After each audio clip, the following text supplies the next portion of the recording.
Адам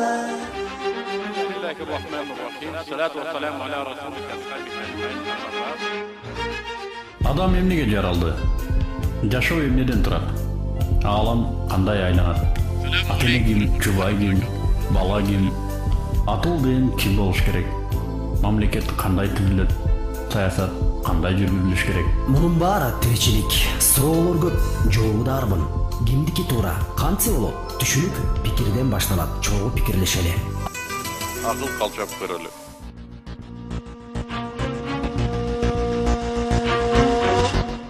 Адамзатка тарбият кунандалык кылган биздин жаратуучубуз болгон мээримдүү, кечиримдүү жана ырыскы ээси Аллах субханаху ва таала сиздер менен түз эфирде жолугуп отурууну насип эткен экен. Жана мына ушул Аллах субханаху ва таала өзүнүн сүйүктүү болгон пенделерине динин жиберген рахматы катары элге өрнөк катары тартуулаган Мухаммад Мустафа саллаллаху алейхи ва салламга салаваттар айткан соң алгачкы радио угуучубуз бар экен. Алло, салам алейкум. Алло, саламатсызбы? Атыңыз ким? Сталбек Исаков деген болом. Ватан Сталбек. Берүүңүздү угуп жатып, мындай ой суроого туулат. Көптөн бери эле бергим келип жүргөн. Ушундай дин жөнүндө айтчуларга. Азыр даават деп көптөгөн балдар узун көйнөк кийип алып, сакал коюп алып, элди динге үгүттөп жүрөт. Балким бу дагы ислам дининде каралгандыр, бардыр. Бир нерсе, жакында Бишкекте 78-чи орто мектептин 9-чу балдарын дааватка чыгып келди. Кандай чыгып келди десем, мугалим, ыйман сабагынан өткөн мугалим дааватка деп алып кетти. Балдарыбызга 200 сомдон чогултуп бердик деп эн атасы мага келиптир. Мен ат башыдан Кошой Ордо деген газета окудум. Ошондо даават жөнүндө жазыптыр. Дааватка барчулар атайын билими бар. 7-ке 18-20 жаштан жогорку баары билими бар кишилер деп жазыптыр да. Ошо мектепте 9-класстын балаларын карап алып да токмокко алып барып келди. Номер 78-чи орто мектептен. Рахмат Сталбек беке. Мен түшүндүм сурооңузду, албетте. Бүгүнкү күндө биздин коом динге болгон кызыгуусу күндөн күнгө артууда. Буну жашыра албайбыз. Бирок бизди кыжаалат кылган нерсе, биз туура динди берип атабызбы? Биз туура динди бере алып атабызбы? Деги эле биз туура динди жеткирүүнү уюштура алдыкпы? Ушул бизди кыжаалат кылат. Албетте. Бу жерде бир формула бар. Адам караңгылыктан улам. Буга арданбаңыздар. Биз деле кайсыдыр бир деңгээлде караңгы болуп жашадык. Азыр деле караңгылыгыбыз толук жойула элек болсо керек. Адам караңгылыгынан улам шупкалана берет. Орусча айтканда подозревать этип, кайсыдыр бир нерсе туура эмес го, кайсыдыр бир нерсе ашыкча болуп кетти го, же мына жерге бир нерсе кылып ийбедиби депчи. Бирок биздин Кудайга шүгүр бул кыжаалатчылыгыбызга кепил боло турган мамлекеттик дин иштер агенттиги бар. Мамлекетибизде Кудайга шүгүр бул маселеде четте карап турган жок. Эми даават маселесине келсек, даават деген сөздүн өзү жеткирүү дегенди билдирет. Балагул мубин дейт да, анык жеткирүү. Эмнени жеткирүү десе, Аллах субханаху ва тааланын адамдарга мындай жашагыла, мындай кылып жашооңорду өткөргүлө деген мыйзамдарын жеткирүү. Адамдар кааласа, ал кабар жеткенден кийин ал кабардан алган маалымат аркылуу жашоосун өзгөртүп дин менен жашаган аракет кылат, кааласа өзү каалагандай жашай берет.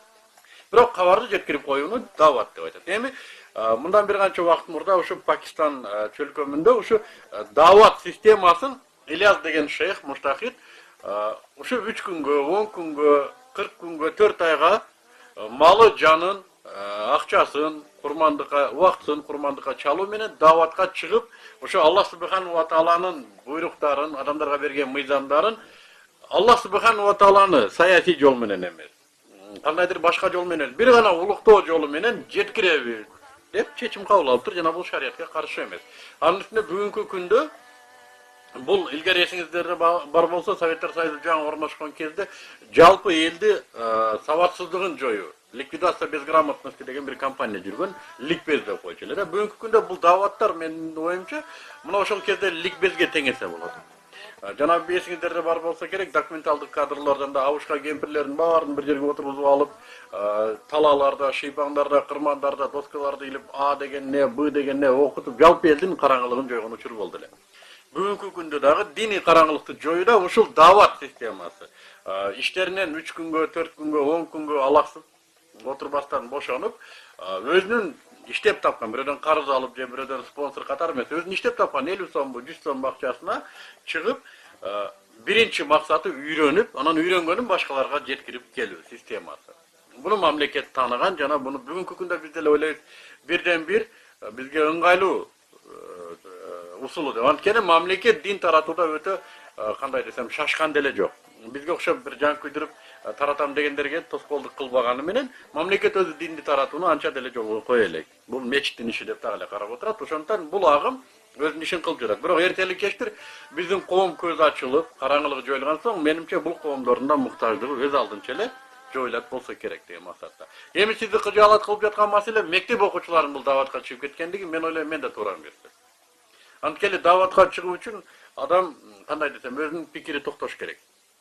Ал ала турган информациянын, маалыматтын баарын алып сиңире билгенден кийин чыгып, анан кийин ошол жерден ислам жөнүндө, ислам кандай экенин үйрөнүп келүү үчүн чыкса болот. Намазды кантип окуса болот, кантип тамак жесе болот, кантип уктаса болот, ошол 24 сааттык жашоону кантип уюштурса болот, ошол жөнүндө маалымат алганга чыкса болот. Жана аны бирөөгө жеткирүү үчүн. Ал эми мектеп программасында окуп аткан балдардын анын үстүнө бул мамлекеттик мектеп болуп аткандыктан мугалимдердин мындай кылгандыгы менимче бир аз мусулмандарга болгон мамилени кыйшайта коет окшойт да. Эми коомго жараша иш кылыш керек. Коом али мектептерден да балдарды алып чыккыла дегенге коом али даяр эмес. Анткени биздин мына сакалы чыгып калган аталарыбыз деле, энелерибиз деле дагы эле өзү дин эмне экенин түшүнбөй аткан мектеп балдарын чыгарып үйгө алар албетте кабатыр болот. Ошондуктан мен сиздин кабатырдыгыңызды түшүнөм, бирок бул маселеде бизге мамлекет жардам берет. Эгер мамлекет бул маселени мындай көзөмөлгө алып аткан болсо, менимче эми барып келгендиги зыянга кетпесин деп дуа кылабыз.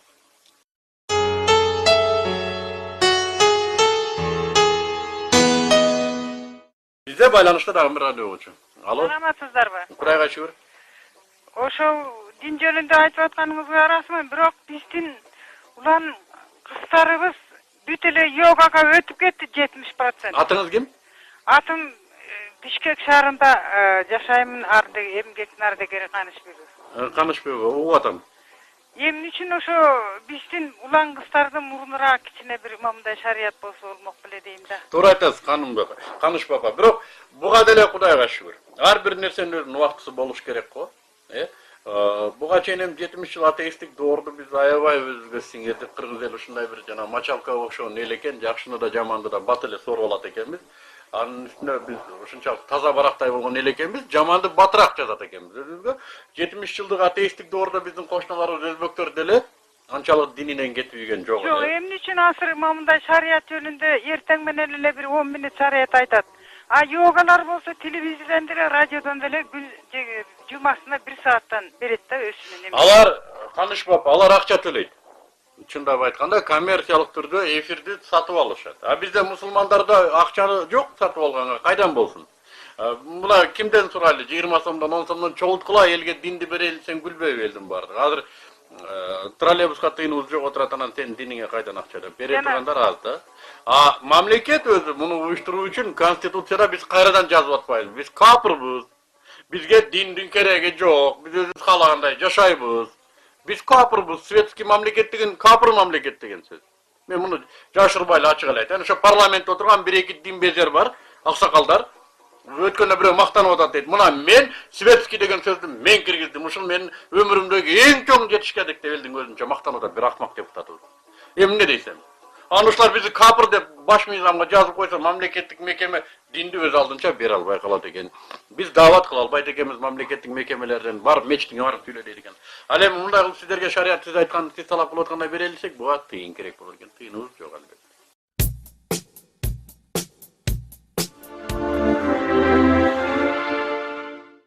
Алло, assalomu alaykum. Алло, саламатсыздар. Атыңыз ким? Мактыбегине мен сатып эжекен болом. Мен жанагы менден мурун берген эжекеби сиңдимдин суроосуна туура эмес канааттандырган жокмун сенин жообуңачы. Мен да ошо кишиге кошулам да. Азыр биздин жаштарыбыз, жакшынакай инилерибиз, сиңдилерибиз жанагы башка динге кирип кетип атышат. Ошого бир кандайдыр бир силердин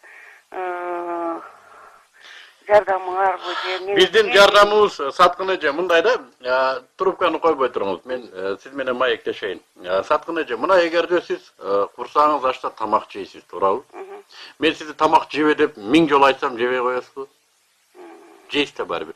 Адамдар өзінің мұны мұқтаждығын, тағыр айтқанда Құдайға болған мамилесін кимдир бирөө туура жол менен, ислам менен канааттандырат, а кимдир бирөө өзү каалагандай канааттандырат. Тагыр айтканда кайсы сектага кирет, башка диндерге кирет, иши кылып өзү каалагандай канааттандырат. Канааттандырбайын десе, сиздин курсагыңыз ачкандай эле анын дагы жүрөгү кыжалат боло берет. Сыйынуу инстинкти ойноп тура берет. Экинчи суроо мен. Азыр мен айтып кетейин биринчиден. Мен өткөндө дин иштеринин мамлекеттик дин иштери боюнча агенттиктин төрагасы Тойгонбай Закирович менен сүйлөшүп, ай Тойгонбай Закирович, биздин элдин 80% мусулманмын деп эсептесе. Кыргызстанда аябай секталар көп экен. Мына ошолорго бир мындай бир колдонбойсуздар иш-чараларды десем, ай мыктык, бизде демократия деп атат.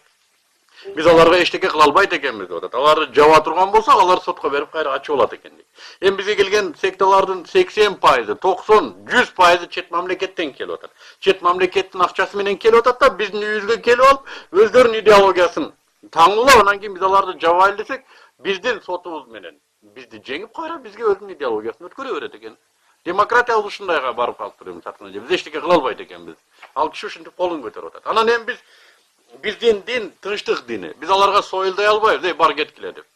Аларга барып, силердин кылып атканыңар туура эмес десек, айланып кетейин. Мына өзүңөрдүн адамдарыңар келип атат, кыргыздарыңар дейт. Өзүңөр да даават кылгыла дейт. Биз кой деп атабыз бу дейт. Биз өзүбүздүн кыргыздарга айланып кетейин, биздин ата бабаларыбыз келаткан ислам дини эле, бизди бактылуу болуп аткан ислам дини болчу. Бүгүн дагы турмушубузда ислам дини орун алса бактылуу болобуз десек, жок дейт, бизге булар акча төлөп атат. Тилер төлөгүлө, анан силерге өтөбүз дейт. Бизге ислам динине акча алып биздин катарыбызга кошулгандар керек. Биз саткан эже. Бизге андайлардын кереги жок. Бизге чыныгы ырыскын Аллахтан күткөн жана кыйынчылыкка чыдап, биз менен динде чогуу болгондор керек. Ал саткандар бүгүн бул динге кирди, эртең тиги динге кирди. Алардан бизге пайда деле жок. Бирок ошого карабай, эми биз албетте аларга даават кылабыз. Эми түшүнүктүү анда сурооңу түшүндүм. Мен ойлоп атам ушинтип эле кете берсенен Эми берде бир маселе бар. Мамлекет, мамлекет бул маселеде бир аз катуу колдук кылыш керек. Мамлекет биринчи кезекте дин эмне, ишеним эмне, мына ошону баш мыйзамда чечиш керек. Бүгүнкү күндө биздин конституция дин ишеними деп койду. Дин эркиндиги деп туруп, ишеним, дин эркиндиги деген сөзгө ишеничти коюп койду. Кааласаң келачыңа ишен, кааласаң тандырыңа сыйын, ошону дин эркиндиги деп койду. Жок, дин бирөө гана. Бул да болса бир Кудайга ишенүүлүк, монотеизм дин десе 90% секталар жабылат эле. Сектаны да дин деп атат. Эми мен толук маалыматым жок, эми элдерден укканым айтайын дейм. Ошондой башка динге кирип кеткендер эми акыры бул дүйнөдөн кайтыш болушат да карганда. Ошондой биздин өзүбүздүн мусулман дини боюнча жаназа окулуп, анан биздин өзүбүздүн эмелерге коюлбайт эмеш деген сөздү угуп атат. Ошондой чынбы? Чын эже. Себеби андай эмес.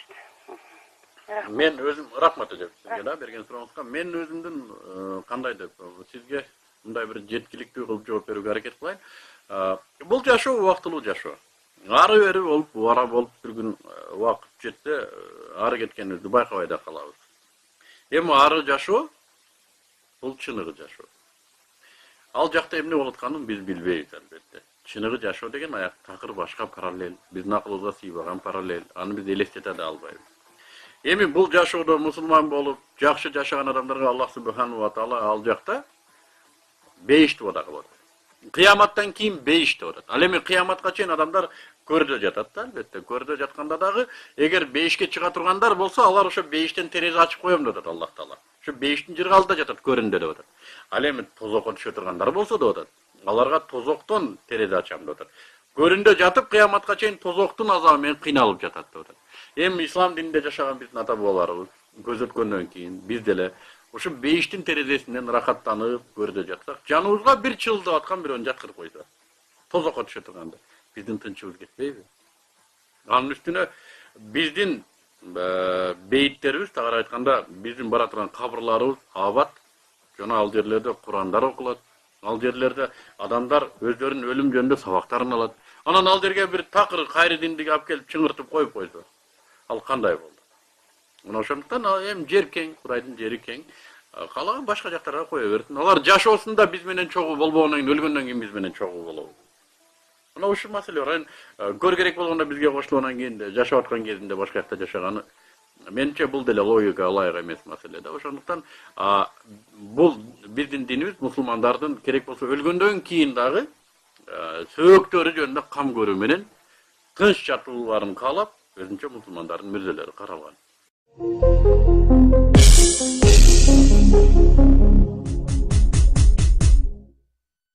Assalamu alaikum. Саламатсыз, урматтуу ажыке, мытке. Сиз көп жерди көргөн журналист катары дагы, ажылык сапарды көргөн катары сиз көп нерсеге көзү жетикчен жигит деп мен түшүнөм дагы. Анан динди жакшы билсеңиз, ушуга жооп берсеңиз, мен өз деңгээлимде айтайын. Жана биз мусулман болуп төрөлгөнбүз, мусулман болуп өлөбүз. Каныбызда кыргыздын менталитети, кыргыз деген кам бар. Бетибиз, жүзүбүз ачык жүрчү.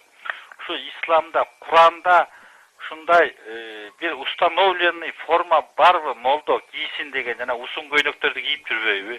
Эгер ушул узун көйнөктү кийип ушундай жасылса, эмне үчүн Мыктыбек кийбейт, эмне үчүн Кимсанбай кийбейт, Мураталы кийбейт, Абдышкүр кийбейт? Анан көчөдөгү биз молдобуз деп жана жаш балдар узун көйнөк, мен муну арабтын улуттук кийими катары көрөм. Жана кыздар бети башын чүмбөттөп жүрөт. Кыргыздын кыздарын сиз билесиз, жоого түшкөн майса сайышып, чачын өрүп алып, ушу жылаңбаш жадырап жүрчү эмес беле? Ушул тууралуу бир мындай бир ой бөлүшсө. Рахмат аба.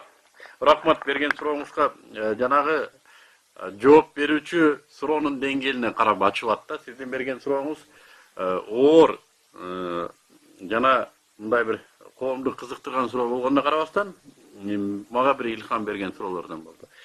Кийим маселесинде мен алдын ала бир эки нерсе токтолуп кетейин. Аллах субхану ва тааланы ыраазы кылган адамдар бейишке чыгат деп атат. Аллах таала айтып атат. Ыраазы кылганыңар бейишке чыгасыңар мени деп атат. Мени ким ыраазы кылат? Мени сүйгөндөр ыраазы кылат деди.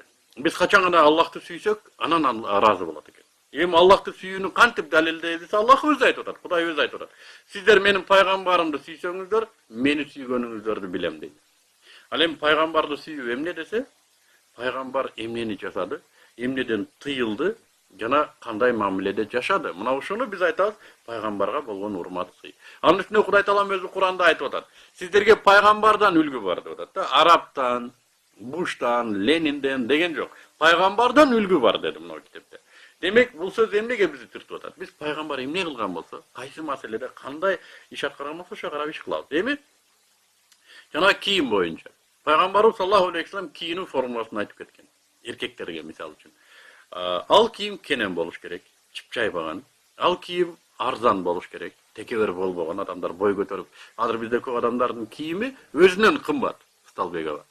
Кийим жөнөкөй болуш керек, таза болуш керек. Таза дегени түспөлү кири жоктугу гана эмес. Балки аны сатып алган акча дагы адал акча болуш керек. Ошо кийимди сатып алган акча дагы. Анан кийин ал кийим кандай десем, мындай бирөөнү иренжитпеген кийимдерден болуш керек. Эми мына ушул формулаларды, кийинүүнүн формуласын чогултуп келе турган болсо, сүннөт кийим келип чыгат экен. Жана сиз айтып аткан көчөдө кийип жүргөн кийим ошол формуладан келип чыгат экен. Бирок биз аны айтып атабыз арабтардын улуттук кийими деп. Жок, арабтардын улуттук кийими такыр башка кийим. Ал өтө сүйрөлүп узун кийинген кийим. Ал эми бул кийим жөнөкөй гана кийим, жупуну гана кийим.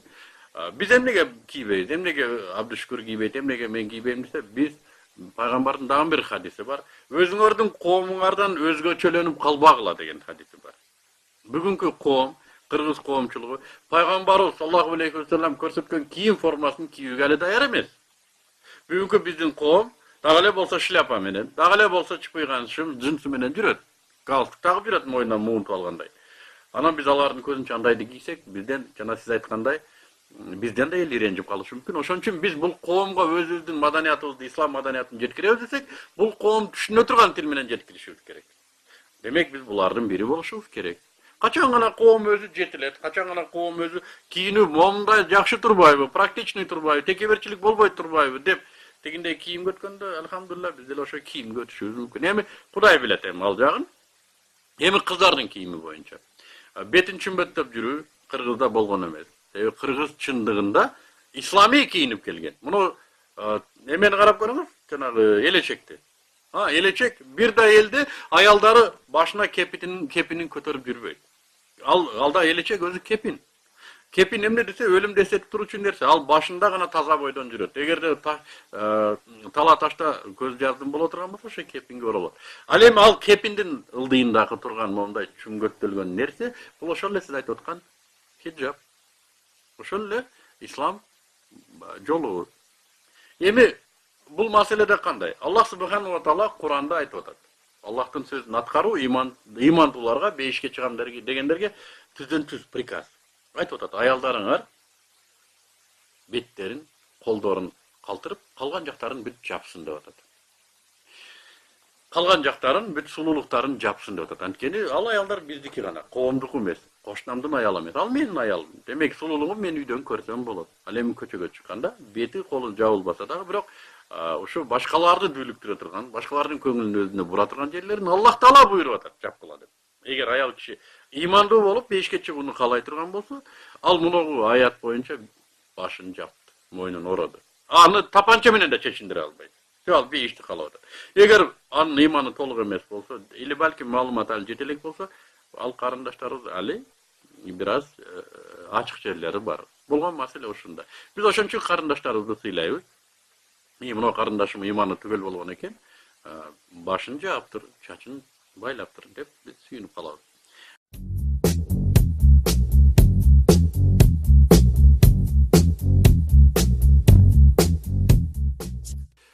Байланышта радио көчү. Алло.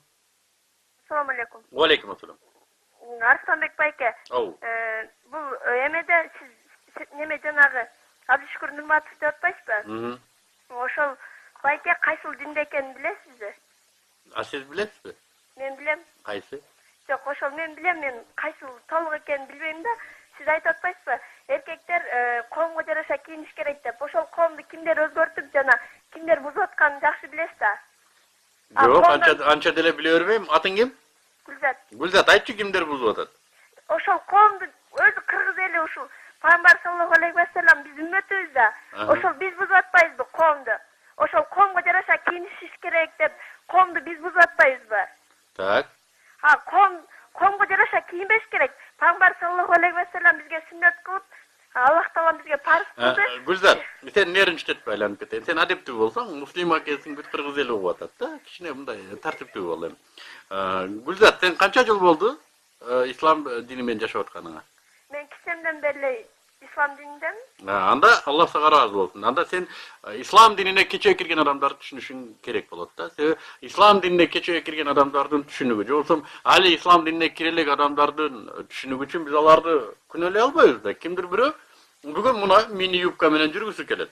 Анан биз аны урушабыз. Бей, сен эмнеге мини юбкада жүрөсүң десе, ал айтпайбы бизге сенин ишиң эмне деп. Жок, алардын ыйманы жете элек деңизчи. Бирок деген мындай коомго жараша кийиниш керек деген менимче туура эмес болуп калат го дейм. Коомго жараша кийиниш керек деген мен баардыгыбыз жалаңаш чыгып алайлы деген сөз эмес. Бизди эл угуш үчүн ошо элдин табитине ылайык кийиниш керек. Туурабы? Мисалы үчүн азыр эл костюм шум менен жүрсө, анан биз бүт чоңдор костюм шум менен чогулган жерге мен штан кийип алып барсам, элестетсең? Жок, сизди штан кийип барыңыз деген жокмун. Мындай коомго жараша ошол коомду өзгөртүш биздин колубуздан келет. Албетте, коомго жараша кийинүү деген сөз бул пайгамбарыбыздын сөзү. Биздин сөзүбүз эмес. Өз коомуңан өзгөчөлөнүп калба деп атат. Түшүнүп атасыңбы? Өз коомуңан өзгөчөлөнбө деп атат. Пайгамбарыбыздын түздөн-түз буйругу. Өз коомуңан өзгөчөлөнүп, орусча айтканда странный болуп көрүнбө. Өзүңдү өзгөчөлөп көрсөтпө коомду. Эгер бүгүн коомдун баардыгы костюм шум менен, бүгүн бүт баардыгы галстук менен отурган болсо, алардын түшүнүгүн өзгөртпөй туруп, мен ал жерге селде оронуп барсам, мени угушу кыйын болот карындашым, туурабы? Мен алгач менин кийимимди алар кабыл кылыш үчүн аларга мен түшүндүрүшүм керек алгач динди. Коомду өзгөртүп, андан кийин алар менин кийимимди кабыл кыла турган акыбалда кийинсем башка жөн. Орустарда сөз бар, чужой монастырь своим уставом не лезет. Азыркы күндө коом костюм шум жана галстукту угуп атат. Азыркы коом мини юбкалардан кайф болуп атат. Мына ушул учурда биз албетте алардын табитин эске алышыбыз керек.